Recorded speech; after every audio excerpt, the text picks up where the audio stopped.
guys all good? You guys see it? Yeah, I see it. Yeah.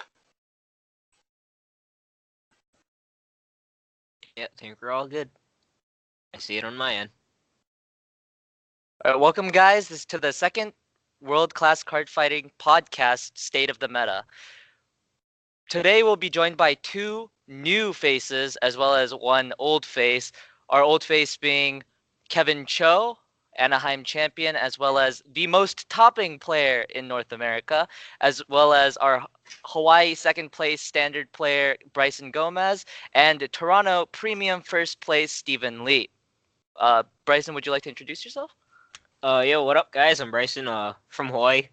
Haven't, known algorithm for since like 2015. It's my first time joining them in their podcast, and I'm happy to be here. Steven? What's up, guys? My name is Stephen Lee. I'm just Toronto man's, known Albert and Cho for quite a bit. I've been working behind the scenes, helping these guys with the channel, starting it up. But now I'm joining into one of the podcasts. All right, so this past weekend, we've actually had a series of events. Not only did we have an event in North America with our very own Bryson participating in both standard and premium, but we also had events going on in Europe with our very own Dai Mohammed, who couldn't join us today, participating in Nancy's premium 2-day premium event. First of all, we'd like to discuss the Hawaii events, standard then premium. Bryson, could you tell us a bit about what happened in standard for Hawaii? So for standard, we had a turnout of 66 players, so which isn't too bad. Like it's standard now, so like it wasn't before as much as last year. If I remember correctly from like how Vanguard they always post their ending recaps, OTT was the most represented clan, followed by Murakumo, and I forget the third place one. Overall, the event was pretty good. There wasn't any like big, ruling issues. The judges were fair. Overall, I thought it was a pretty well-run event. What did you see in terms of deck-wise that you had problems with, or decks that you saw that you didn't think would be maybe popular, but ended up being very popular in the tournament? So I went into the event kind of thinking, because it's Hawaii, like for my locals and stuff, I know a lot of players over there like to play OTT, so I was pretty sure I was going to see a decent amount of OTT players. Kagero too, because Kagero is just it's still a really good deck right now. Shadows I was also expecting, even though Shadows are like in a weird spot right now, I would say. But then, and Murakumo. Like Murakumo, even though not that many people entered it in like local events, I had a feeling, it's regionals, people are going to want to up their game, so they're going to play like one of the better decks to play. I was kind of surprised to see at the end of Swiss, Spike Brothers was undefeated, so I was actually really surprised to see that. And there was only 2 Spike Brothers out of 66 players, so that was an interesting event. Other than that, it was the usual. You have a couple people playing like Tachikaze, Pale Moon, Aquaforce, but for the majority part, I saw a lot of OTT, a lot of Shadows, a lot of Kagero. Steven, do you think that was expected going into a tournament in Hawaii for standard? Honestly, yeah. Like, those are probably the top 3 decks. Like, Shadow Paladin, OTT, obviously top 3 decks. Murakumo will probably place in top 3 as well. And then, Kagero is that one deck, that meme star waterfall, So, pretty much expected there. Cho, same for you then? Definitely agree. Yeah, nothing else to say. Hey, you're cutting out. Could you say that again? I can definitely edit this part out. So. All right, for sure. Here, I was gonna ask if I should speak up. So I definitely agree. And on that note, on spike butters, that's pretty usual. Spike butters pretty oftenly sees a random high roll, hot streak every now and then. Yeah, definitely. So moving on to premium then for Hawaii, Bryson, could you tell us what won, what did well, what you saw at the tournament? So for premium, I wasn't actually I had no idea really what I was gonna see, because I didn't go to any premium tournaments while we had them. The only time I played premium was Shop Challenge, but I knew I knew people had OTTs, so I was expecting to see that. But then and Ripples because I know a couple players over there who played Ripples. But apparently Aquaforce was like one of among the top 3 most played clans over there. Dark Irregulars are apparently too. They only had like 27 players, so I wasn't expecting too much. I myself played Dark Irregulars, but yeah, I got high rolled by Royals in round 4. Steven, do you think that Aquaforce winning the event? Aquaforce did win the event, I believe. Yeah. Do you think that that was a surprise, or did you see Ripples coming out on top? Like, did you foresee that happening? Honestly, during like my playtesting with NOK for Toronto BCS, I had a lot of trouble facing Ripples because they just really rush you on grade 2 turn, right? And it's pretty devastating even on their grade 3 turn with Diamantes and stuff. Honestly, after seeing like Hawaii was probably a month after Toronto Regionals pretty much, and this is after like NOK dropped too, right? Because NOK dropped the day right after Toronto Regionals, and everyone pretty much saw the percentile of the NOK players in every single regionals like Anaheim, Toronto, and honestly, if you're thinking about how to win in a best of 1 format, then playing Ripples is a good idea because it counters NOK, or it does well against NOK at least. Another thing that does well against NOK is for sure like Freeze Ray, like it gives them a tough time, right? But if you want to lock in your games against other decks too, like engine stuff and just rush them down, like, Ripples is a pretty good choice. So I say that like, them taking the top first spot is not that surprising, considering they're playing to play against the meta pretty much. Kevin? I think. You can go first. Oh Yeah, no, yeah, I Bryson, think go like first. if anything, the one thing that would have probably threw most people off was Mega Colony coming in 3rd. Especially because it was a Gridora deck. It wasn't like machining. I think that's like what would have thrown most people off, if anything. Show your opinions on Gridora and Ripples. Well, I think Gridor is a fantastic choice this format, to be honest. Stopping your opponent from being able to call is pretty great, and then everything uses counterblast, so that's pretty awesome too. It was Gridor Geese, right? No, it was just regular old Gridora with Oh, Zoa regular Antlion. Gridor. Oh, okay, Yeah. okay. But I mean, it still follows the same kind of. Because I was just discussing it today. The same kind of formula that Premium has is like you either play a super aggro deck that tries to just beat your opponent down with multiple attacks like blasters, or you play a combo deck that leaves your opponent as far down in terms of resources like counterblast, and then you just one shot them. And Gridora fits the bill, right? She stops your opponent from calling, which could be troublesome against NOK, and then because you're not giving your opponent too much counterblast, uh, and then you're going to Zoa. That's also like you're playing around the popular strategies, which is good. So I think Steve, I think Gridora is pretty great. Sorry, go on. Steven, do you think that NLK actually has the tools to stop the Gridora Geese? Not Gridora Geese, the Gridora Zoa deck? Steven, your sound cut out. I can edit this part out anyway. Hello. Yeah, Yeah, you're you're good.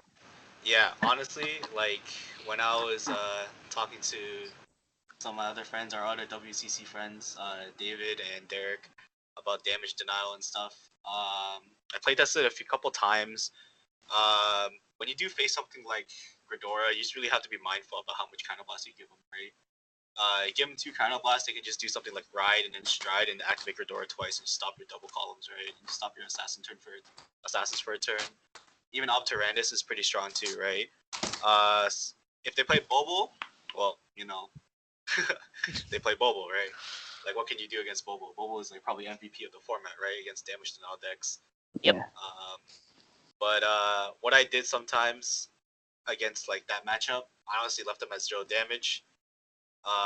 Taking the neg is fine. Like, I honestly thought like if they could not stop me from doing my combo, then I would have the surefire win. And the only thing that would honestly just suck is them hitting 3 damage V triggers, just go up to 41. But I think nevertheless, like your NOKs will still be hitting because of the sheer massive power. Yeah. So if you play it smartly and correctly, and a little bit of luck is on your side, and they don't hit like they don't hit 3 V triggers out of like the 5 damage they can take, then I think the matchup is pretty. It's not as bad as people think. Oh, Alright. Steven. Yo, Just keep in mind, Gridor is once per turn, bro. oh, is it? Yeah. Yeah. It's Oh, either on Yeah, ride or yeah. on stride. Oh, okay. All right. That's okay. Yeah. Yeah. Don't worry about it. I'm just making a correction for our viewers. Mm. Oh, dude. But moving on to the European side of things, Lisbon Yeah. Standard. Anyway, Lisbon Standard. This tournament had its let's go on. winning deck be Murakumo, and its second place be Aquaforce. Aquaforce popping up again, this time for Standard instead of Premium. Steven, what do you think of Aquaforce getting second, and again, once again, us seeing Murakumo get first?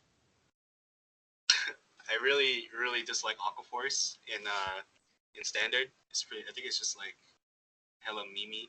Like you pretty much commit everything, and you just hope to God you hit a trigger just to beat them. Like it's the same old Aquaforce I think before, right? Like if your opponent hits a damage trigger, then you might be a little screwed. And then like they do have Diamantes now, which is pretty nice. But like I said before, like that damage trigger really ruins them, right? Like any other Excel clan, like one damage trigger really just ruins Excel clans. Cho, did you see that coming? The Aquaforce. Aquaforce win in. Aquaforce This second in Lisbon. Oh, Hell this was no. premium? Standard. Standard, bro. Oh, standard. You just have a little luck, you know. I mean, Aquaforce, its matchup isn't too bad against some of the Excel decks, because they start a little bit earlier in terms of multi-attacking, like with Algos and Tidal Assault. So I could see how it could happen. They would have to be running extremely hot, right? But I could believe it. I could believe. Bryson, would you agree? Yeah, definitely. As you know, as low as Aquaforce can be rated, just Aquaforce is still Aquaforce in the sense that they have a really good grade 2 turn if they open up Tidal Assault Algos. Like they're definitely gonna hit you for 2, maybe 3 damage minimum. And if they hit triggers and you don't, it's just a little worse for you.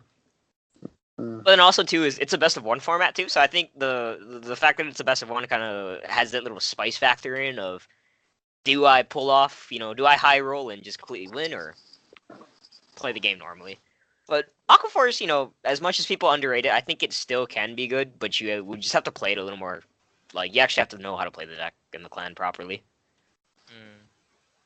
Well, then moving on to the last tournament that happened this weekend, Nancy Premium, we saw potentially the craziest NLK decklist win this time. 0 heals, 4 crit, 12 draw, with Solemn Vanguard's signature Yellow Bolt.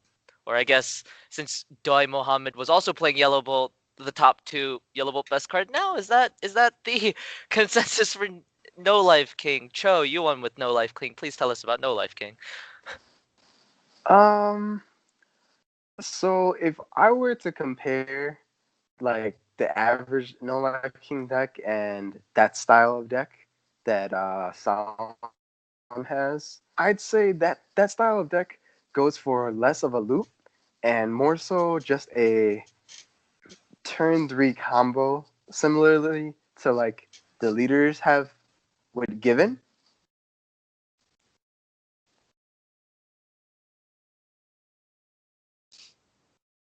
Uh,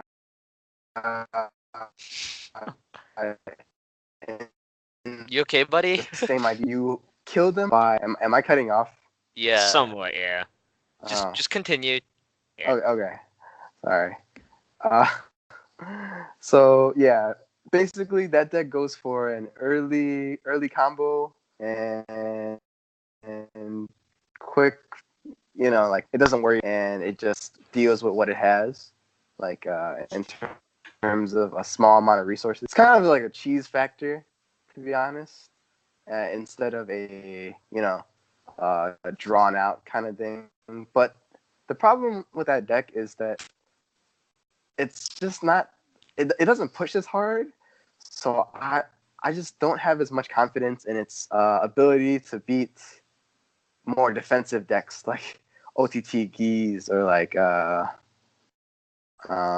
Mirror to an extent. So I don't know. That's how I feel. I feel like it doesn't have enough punch, but it's still pretty great for being able to do NOK faster. So, yeah.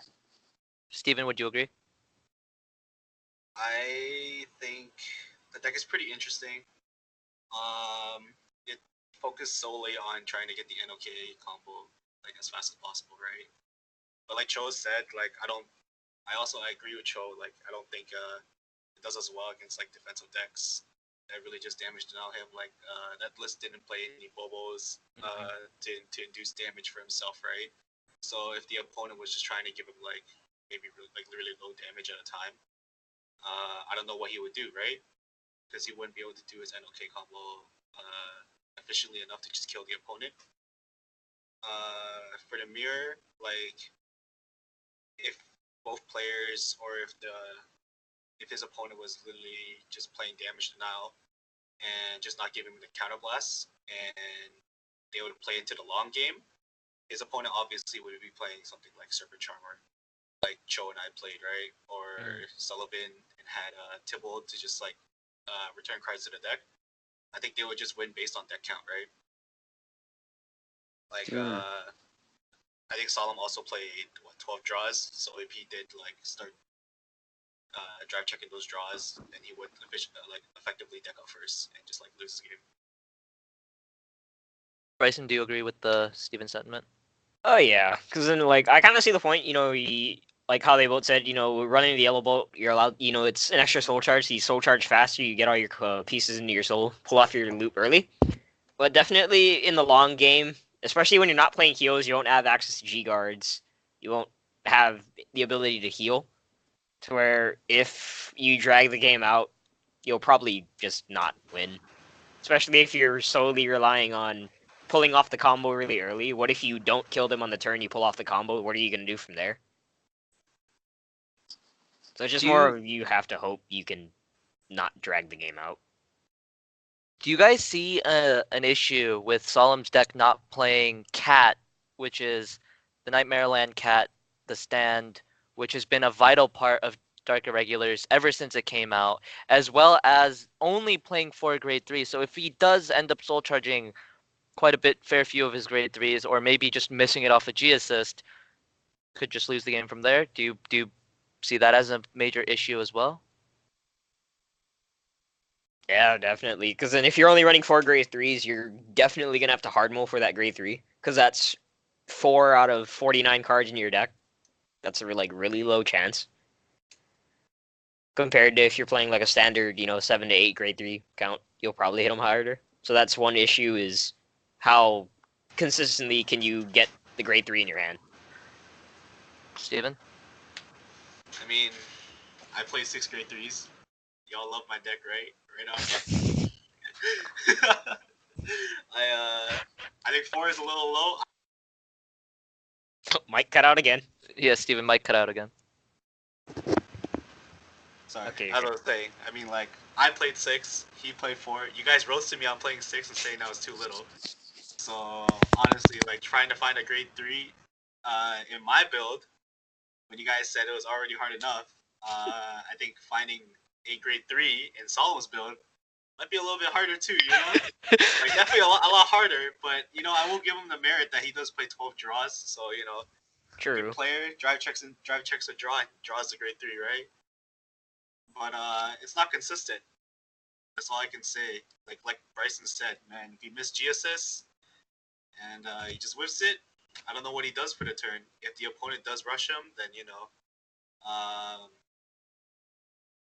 they can just take the game from there. But if they just keep damage denying him, then I think he does end up losing still, right? Yeah. Cho, you managed to soul charge all 4 NLKs. What do you think about him only running 4 grade 3s? From my own experience, I would say it is a very bad scenario. um, like I get why you would play for grade threes. I really do, especially because I'm not gonna lie. I never rode a backup grade three in the regionals I won, right? But uh, just like okay, in decks that can do something outside, like on a grade two turns, I get it, right? Like yeah, okay, I'll stay at two for a turn or something. But in a deck like NOK, which actually has to be on grade three or bust, I'm just not too confident. Especially because we don't do we the, he doesn't have any early draw cards. Like he doesn't even play the Were Tiger, so he can't dig for it. If I remember,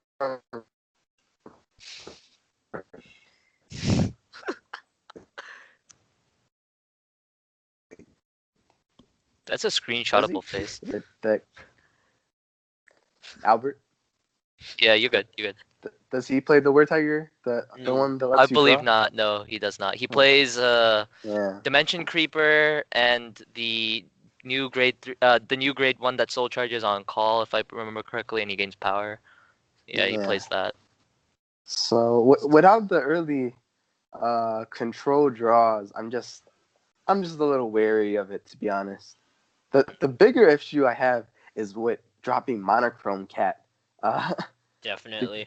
because he played free traveler, and he played Gwyn, but he doesn't have to use Gwyn skills, so I kind of get that. But he played free traveler, and that's already one NOK combo out because there's no counter charging in the whole deck. For So sure. yeah, unless his opponent's rushing, like legitimately rushing him with like a Spike Brothers or Blaster kind of matchup, I really don't see. I don't know. It's not. It's just not my style. You know what I mean? Did his deck play Vro Calikas? No, I don't think Yeah, so. no. I don't believe so. Yellow. No. Yeah, yellow Yeah, dimension. because he Yeah, played quad Yellow Bolt, quad Dimension Creeper, quad of that guy who soul charges on place, and he played a lot of Oh, grade Prisoner twos. Beast. Yeah, he prisoner played a beast. lot of grade twos. Yeah. That All just makes right. you wonder too of like what happens if say you do miss the GSS and you go second. So your opponent is on a turn where they've been on 3, they get to stride because you're like, what do you do at that point? Nothing. Yeah. I mean, like, Yeah. my it's other question just was this deck can't stride. It plays no stride fodders. It only plays 4 grade 3s, so the only way it can stride is hard striding with 2 and 1 or 3 grade 1s. Or well, yeah, that's true. you could pitch another NOK if he gets he's pretty lucky. He gets 2 NOKs in his hand, and then just Ruthens back the NOK he dropped for stride, right? True. But, That's one way to do it. but that's like Bryson said, it was 4 out of 49 49. cards in your deck. Yeah. All right, moving on to then the next part. Ultra Rare comes out very soon. I believe it's 2 weeks now. In 2 weeks, Ultra Rare will be coming out. Paladin! 2 And weeks should be the sneak peek because it comes out on the Yeah. 15th. 3 weeks. Yeah. yeah, 3 3 weeks. weeks. 3 3 weeks. weeks. So 3 weeks. Gold Paladin, Angel Feather, Neo Nectar, Standard. What should we look out for? Neo Nectar. Yeah, definitely Neo Nectar. Neos, bro. I'm telling you, that deck is broken. Yeah. The only thing is, like, Tomato Man. Tomatoes. I think Tomatoes. Neos will definitely need that grade 2 promo card that copies X amount of plant tokens on your field for another X amount of plant tokens. That definitely is like one of the most key cards. It generates so much early pressure, right?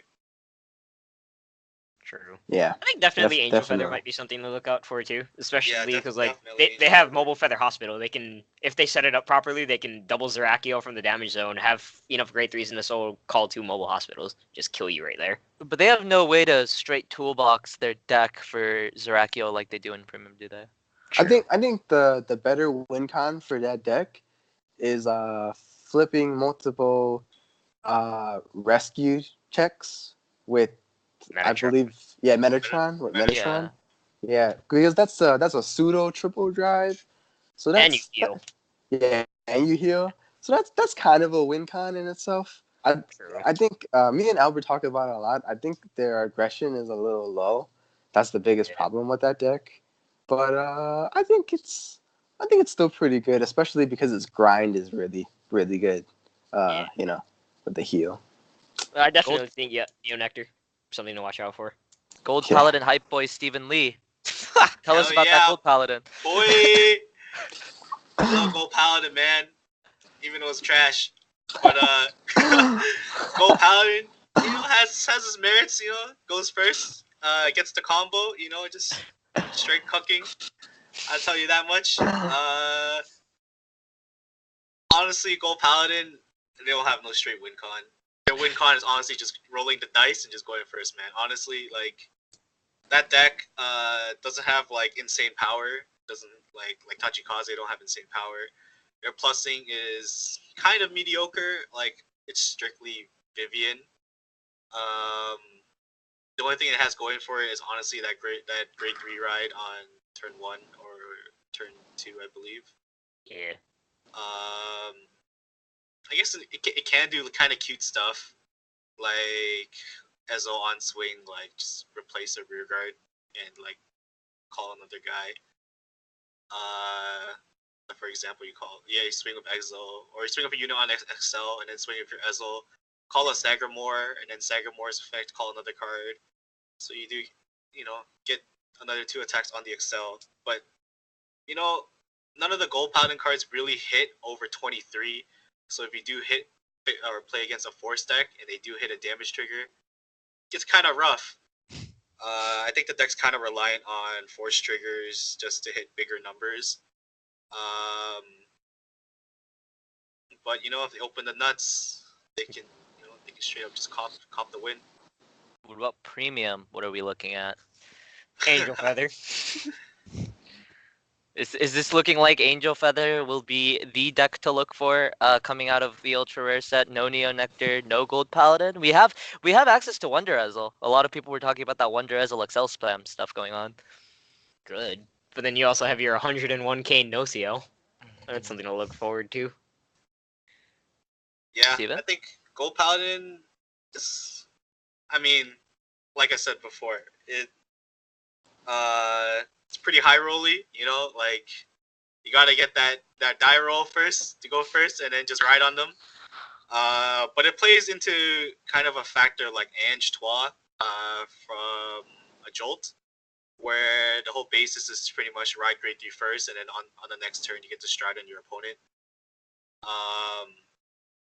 It's pretty strong if they get to go first, and then they just do the Ezel ride, and then they just call Vivians, and then on top of Vivians they start hitting the Wonder Ezels, start duplicating or creating more Excel circles, and start beating your face down. On the next turn, they usually go into Helios for like that drive check 4.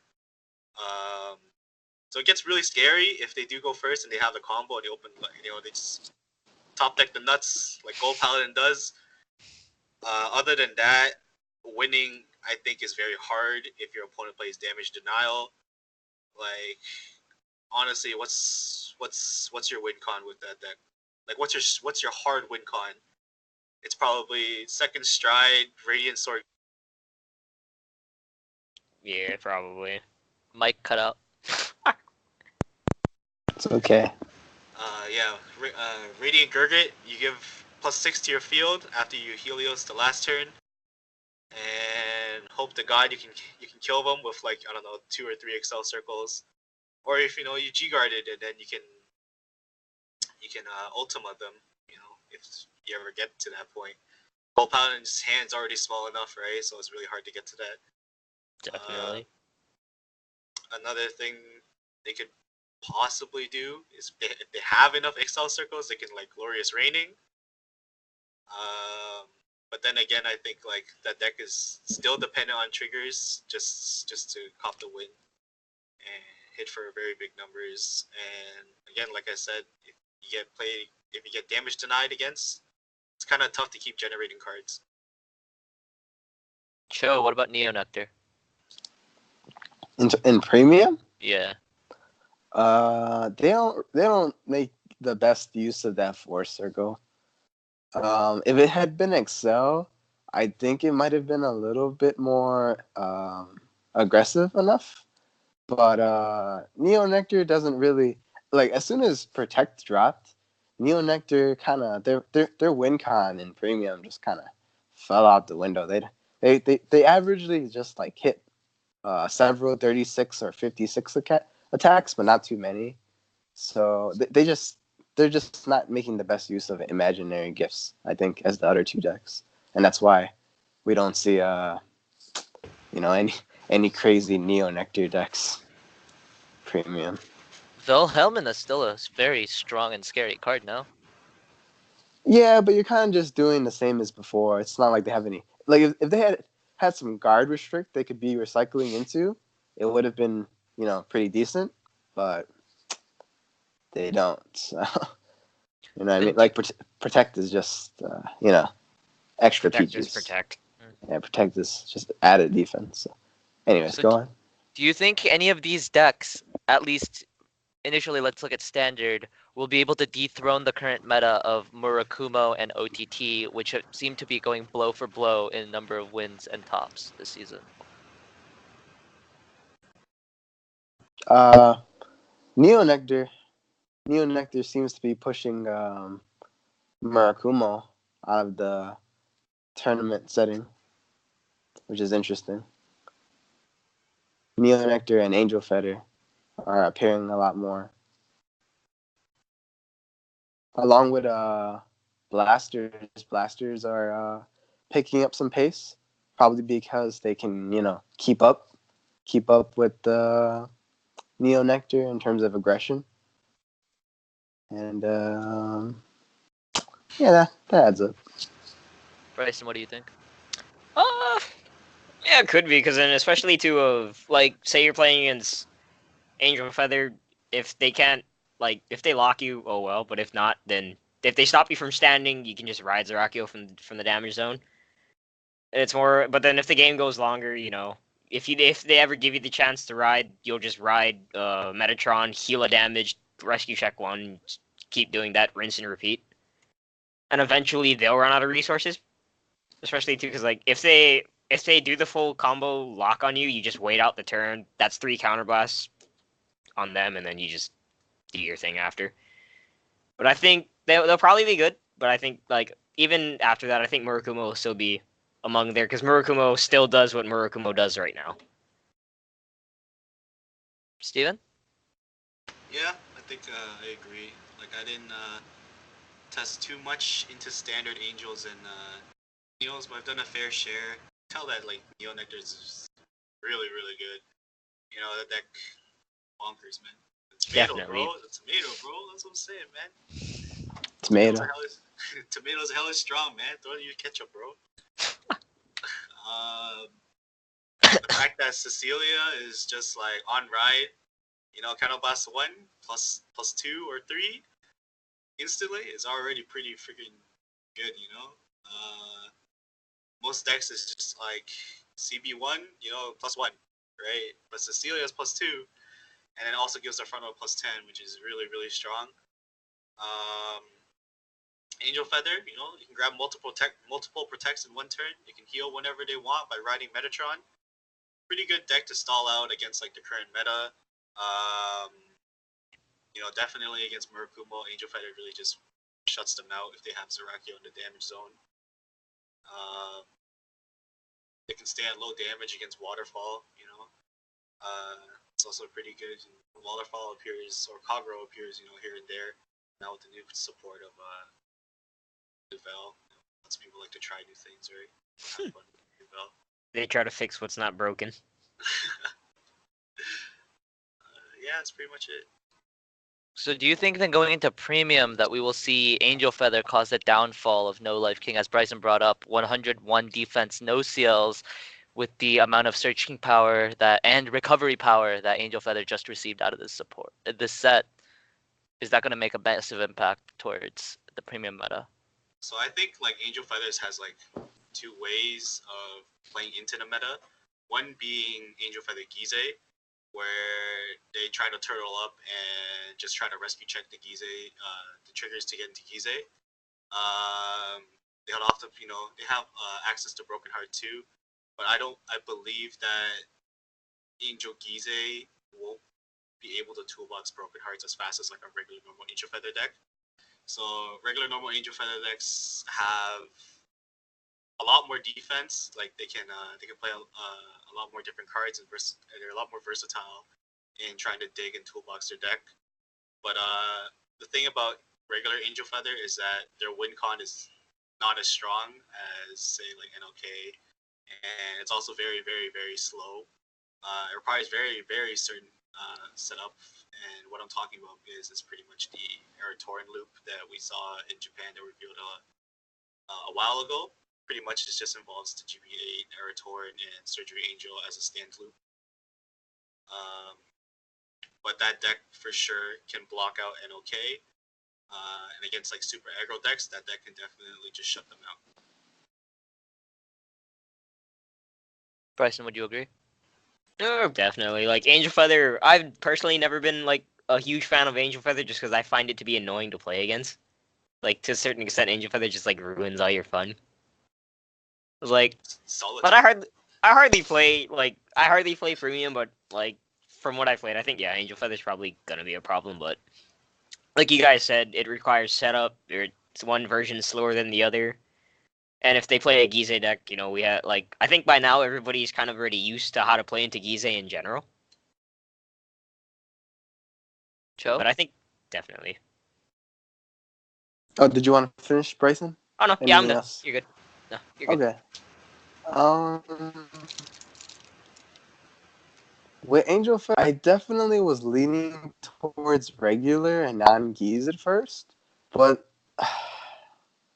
it just the regular version of the deck and turboing into GB8 it just takes too much time to be what's the word, efficient and premium. It's just too long slow. of a setup. Yeah, it's just too slow. And I like the Geese deck, and I think it's definitely stronger than the Geese that we have now.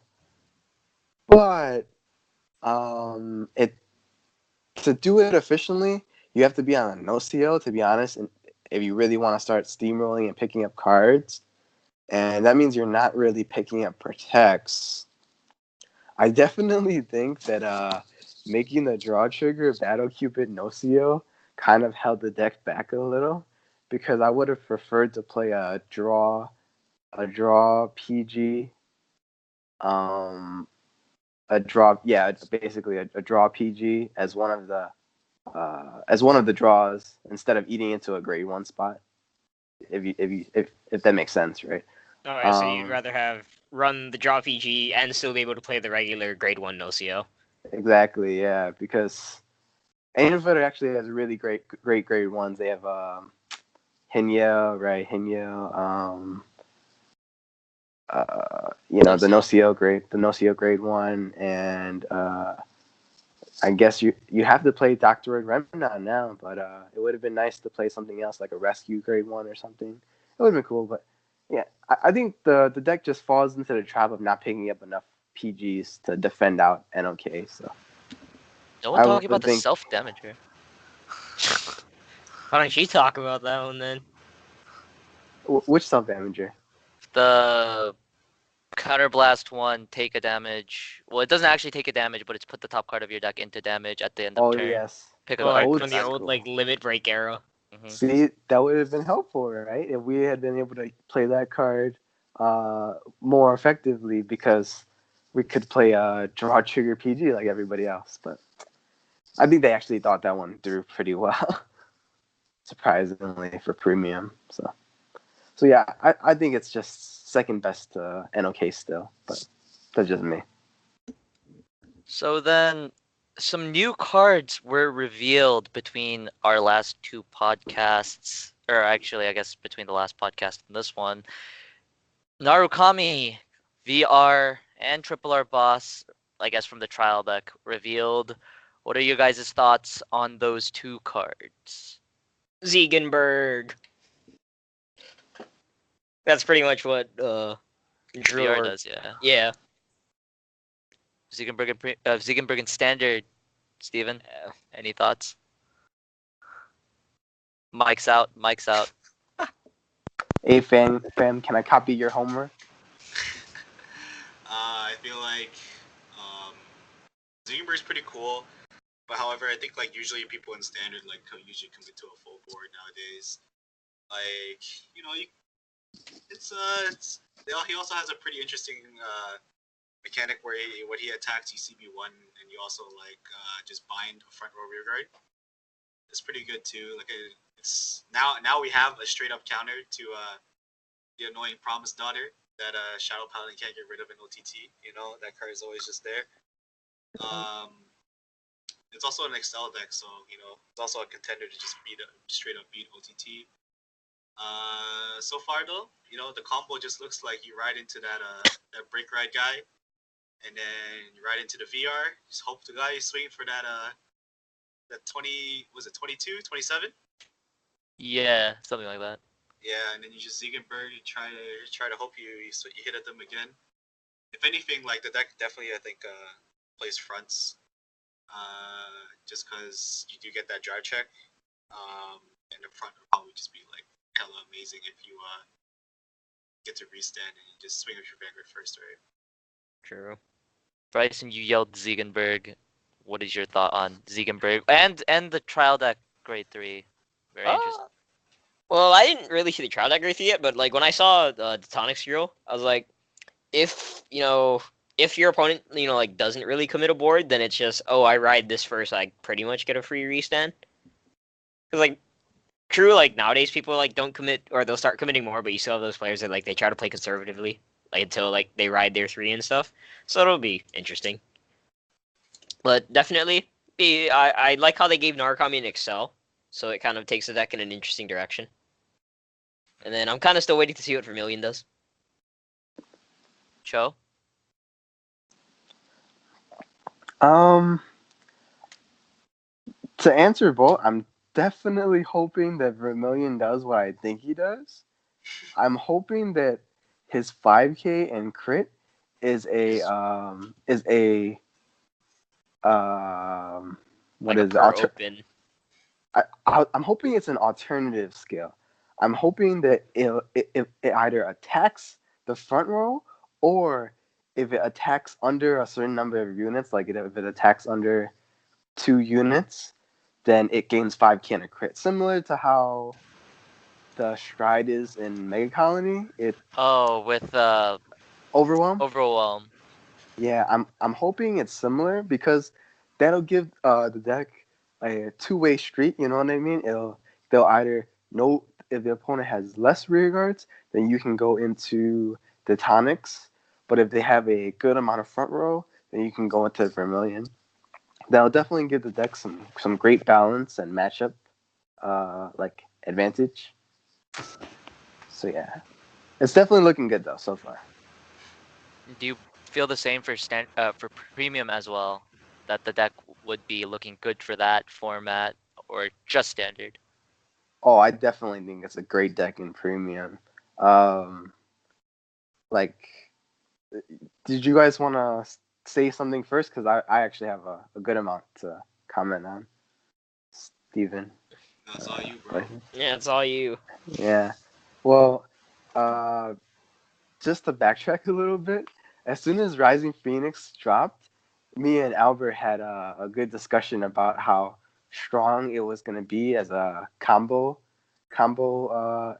contender kind of deck that Narukami was becoming, because Rising Phoenix activates when an opponent's rearguard is binded, and it calls itself to any rearguard, even an occupied one, and gains plus 3k, right?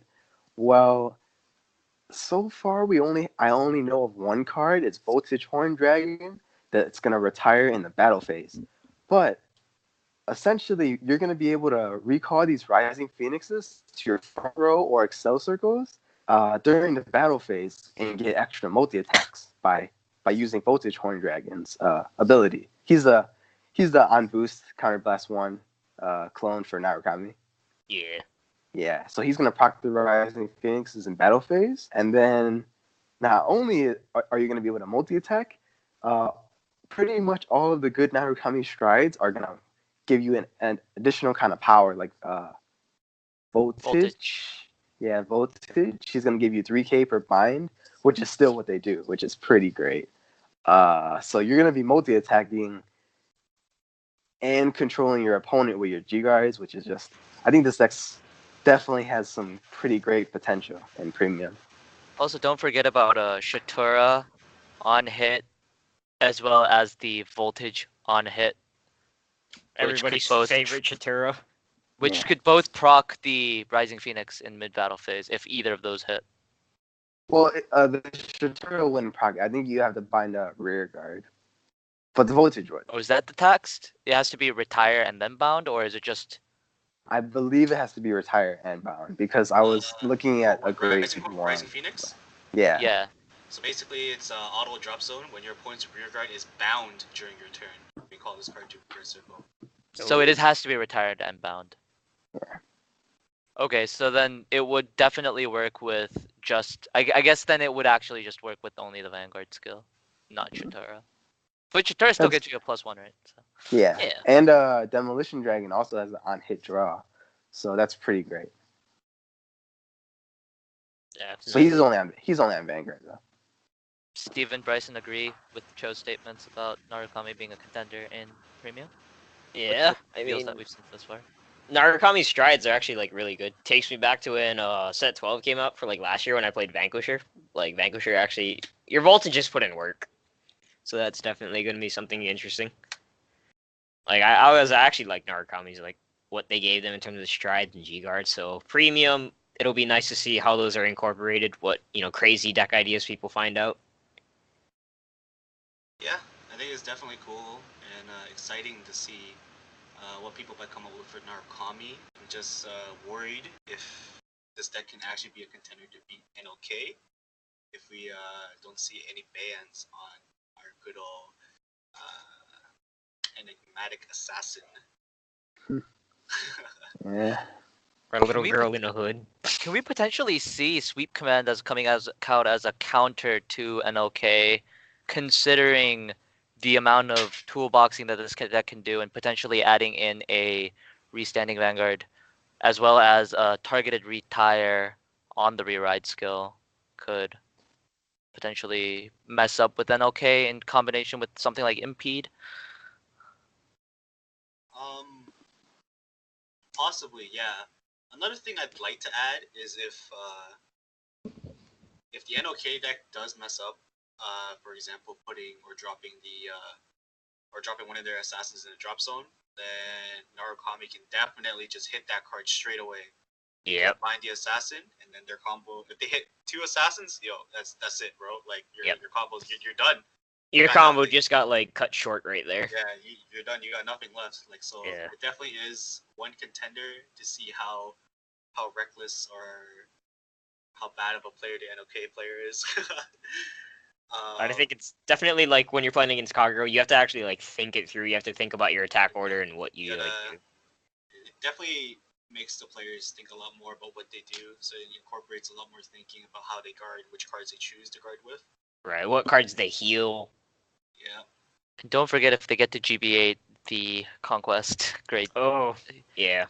Yeah, the GB8 will definitely absolutely destroy your drop zone. Oh yeah. That is one me games last year. And so, in conclusion, then I guess we will be into going into the Ultra Rare meta. We will see a spike in Neo Nectar, potentially Angel Feather for standard, Angel Feather for premium, not so much the other two decks, and NLK still looking like the top of the pile for premium, and standard we might see a bit of a shakeup with Neo Nectar. Make sure you guys like and subscribe our channel. As long as you like our content, we'll be bringing you more deck lists, more content as we go along. And join us next week for our podcast where we will have potentially more new faces and definitely some old faces as we talk about more events coming up, new cards, a potential world's meta shift going into Answer of Truth, as well as discussions about what to do to counter NLK, what to do to counter these Geese decks, and what to do in this ultra rare meta and the world's meta. So stay tuned for that. This is World Class Card Fighters. See you next week.